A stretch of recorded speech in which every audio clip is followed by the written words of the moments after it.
బంగాళాఖాతం, ఒక సముద్రం, ఇరు తీరాలు.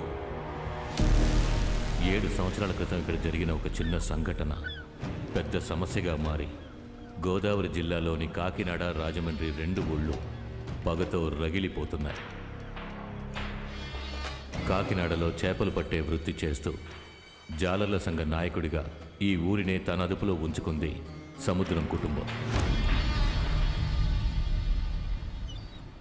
40 ఏళ్ల క్రితం ఒంగోలు నుంచి బతుకుదెరువు కోసం రాజమండ్రి వచ్చి ఈరోజు 240 ఎకరాల్లో రొయ్యల వ్యాపారం చేస్తోంది పిఆర్వి కుటుంబం. ఆంధ్రప్రదేశ్లోనే అతిపెద్ద రొయ్యల processing unit PRV sea foods.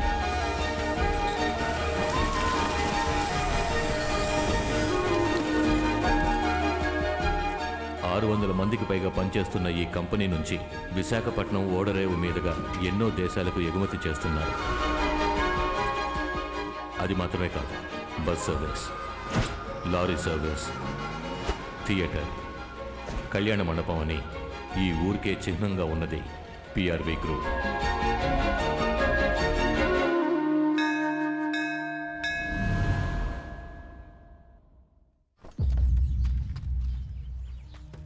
అయ్యా, ఈయన మా బావ పిఆర్వి. మీరు చాలా రోజుల తర్వాత గుడికి వచ్చారని తెలిసి పిల్లలు జాతకాలు చూపిద్దామని వచ్చారన్నయ్యా. ఎంతమంది పిల్లలు? 4 పిల్లలయ్యా. జాతకాలు ఇవ్వండి. ఇది నా పెద్ద కుమారుడు రామచంద్ర జాతకం.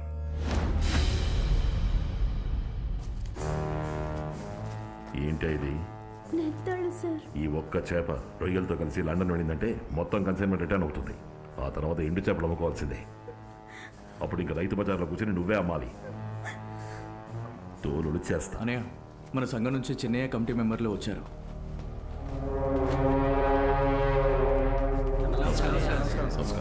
నమస్కారం బాబు. కూర్చోండి. విషయం అన్నయ్యకి చెప్పండి. బాబు, వచ్చే నెల మన సంఘ ఎన్నికలు వస్తున్నాయి కదా, అందులో ప్రెసిడెంట్కి మిమ్మల్ని పోటీ లేకుండా ఎన్నుకోవాలని మేము నిర్ణయించుకున్నాం. ఏ సుబ్బారావు గారు ఉన్నారుగా? ఉన్నారు, కానీ మీలాంటి పెద్ద వ్యాపారవేత్తలు ప్రెసిడెంట్గా ఉంటే మన సంఘం స్ట్రాంగ్గా ఉంటుంది కదా. అయ్యా, మన కంపెనీలో 600 మంది కంటే ఎక్కువ పనిచేస్తున్నారు. అందులో 30 వంతు వేరే కులం వాళ్లే. అందువల్ల కుల సంఘానికి అన్నయ్య ప్రెసిడెంట్గా ఉండడం అంత బాగోదనిపిస్తోంది. అయినా మన వాళ్ళ మీద మాకు ఎంతో నమ్మకం ఉండబట్టే ముఖ్యమైన పనుల్లో మన వాళ్ళని పెట్టాం. ఏ మీరే ప్రెసిడెంట్గా ఉండొచ్చుగా, ఎవరు కాదన్నారు? ఏంటి నేనా? నేను ప్రెసిడెంట్గా? ఇలా చూడండి, వేరే ఊరికి పొట్టకోటి కోసం వచ్చి ఉండొచ్చు, సంఖ్యలో తక్కువగా ఉండొచ్చు, కానీ ఎందులోనూ తక్కువగా ఉండకూడదు. మహానాడులు జరపండి, మైకుల్లో అరవండి, కటౌట్లు పెట్టండి, పోస్టర్లు అంటించండి, అన్నిటికీ మీకు ఫండింగ్ చేస్తా. కానీ పిఆర్వి కుటుంబం పేరు ఏ పదవిలోనూ పోస్టర్లోనూ ఉండకూడదు. ఇది నా చిన్న కొడుకు రవిచంద్ర జాతకం. ఏంటి చిన్న కొడుకు జాతకం అంటున్నారు? చూడడానికి పెద్ద కొడుకు జాతకంలా ఉంది. అయ్యా, వీరి మొదటి భార్య కాలం చేశారు. ఇతను 2వ భార్య కొడుకు, మా అక్కయ్య గారు అబ్బాయి. అక్క, ఈ బాచి ఎవరక్క? అదిగో అక్కడున్నారే సముద్రం, ఆయన కొడుకే వీడు. 7 సంవత్సరాలకు ముందే చచ్చాడు. అందుకే ప్రతి సంవత్సరం శ్రద్ధాంజలి ఘటిస్తున్నారు. మన జిల్లా ఎమ్మెల్యే, ఎంపీ, ఊరోళ్ళు, వలసెళ్ళినోళ్ళు, మన కొలుపోళ్ళు అందరూ వస్తారు.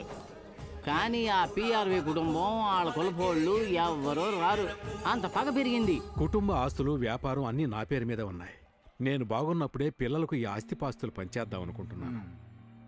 వీటిని భరించే యోగం వాళ్ళ జాతకాల్లో ఉందో లేదో చూసి చెప్పండి. ఈ పిల్లాడికి మీ ఆస్తిలో పిడికెడు మట్టి కూడా దక్కదు. కానీ చివరి వరకు మీ కుటుంబం కోసం పిడికిలి బిగిస్తాడయ్యా.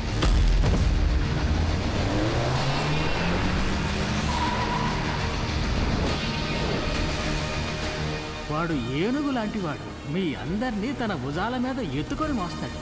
కానీ మీ కుటుంబానికి ఓ సమస్య వస్తే ఎదురుగా ఎవరున్నా పట్టించుకోడు, ఎత్తి పడేసి తొక్కుతాడు. సార్, పిఆర్బీ రోజు పెదపూడి వైపు వెళుతున్నారు సార్.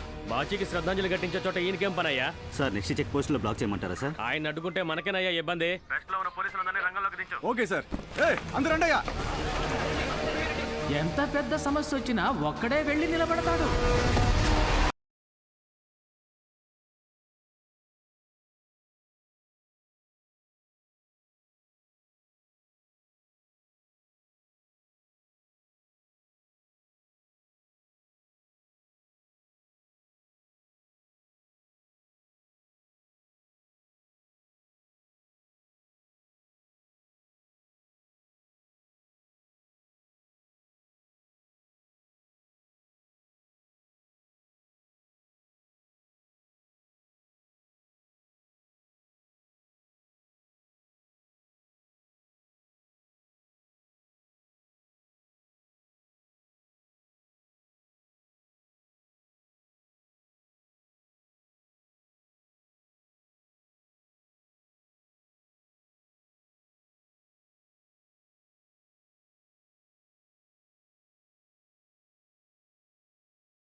అదేంటక్క చచ్చినోడు బతికొచ్చాడు? వీడు చచ్చినవాడు అన్నయ్య. ఇద్దరు కమల పిల్లలు. జైలు నుంచి 4 రోజులు పెరోళ్ళు వచ్చాడు.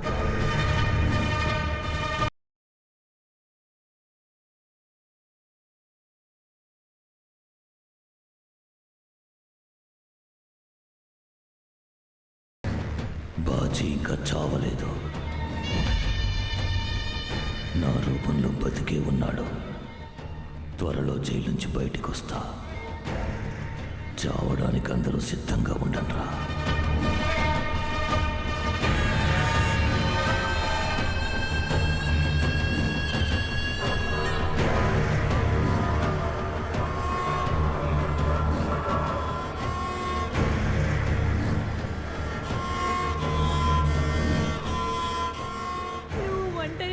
అయిపోయావు బావా.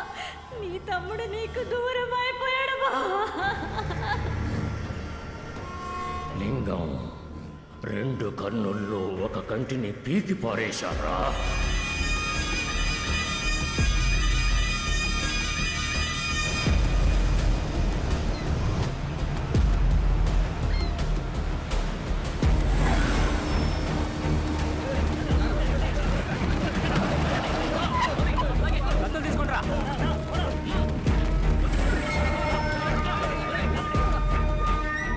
ఏంట్రా లోపల ఎవరూ లేరు? రే బాను అన్నా, వెళ్ళేంటో చూడరా.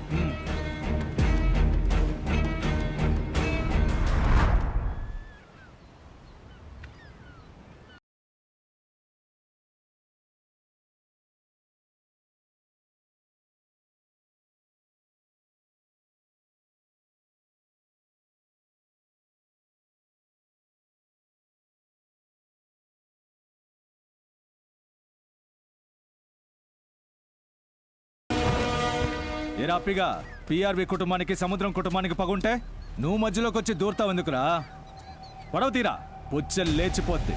ఇలా రోడ్డు మీద మాట్లాడడం కంటే అదే పడవ వేసుకుని చేపలు పట్టడానికి వెళ్ళంటే ఓ 1000 రూపాయలకి చేపలు దొరికేవి. నీ పెళ్ళవైనా సంతోషించేది. లోపల భయాన్ని ఉంచుకుని బయటికి ధైర్యంగా మాట్లాడుతున్నావా? కత్తి పట్టుకున్న వాడికేరా భయం, సిగరెట్ పట్టుకున్న వాడికి ఏంట్రా భయం? భయం అంటే ఏంటో నేను చూపిస్తాను రా.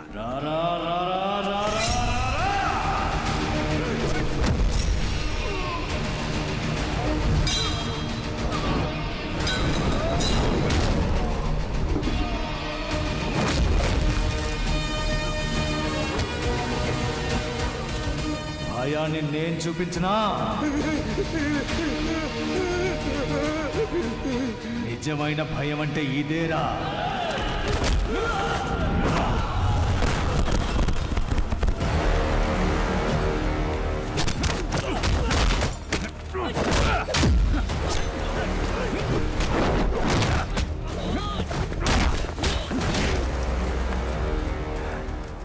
ఏరా ఇంతటితో ఆపేద్దామా?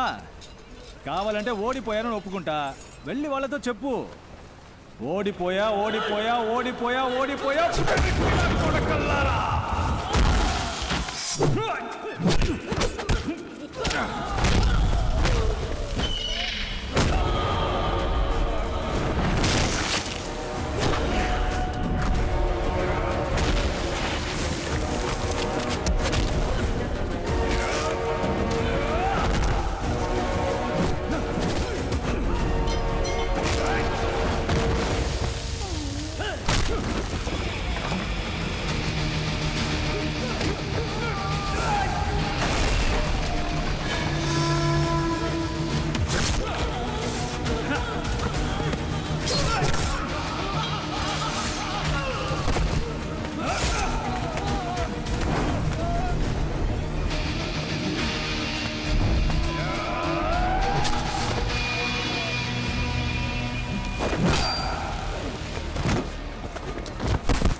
ఊరుకుంటే రెచ్చ కొడతారా? తప్పుకుంటే దరిమి కొడతారా? తెల్ల జెండా ఊపితే దాన్ని తీసుకెళ్లి శవాల మీద కప్పుతారా?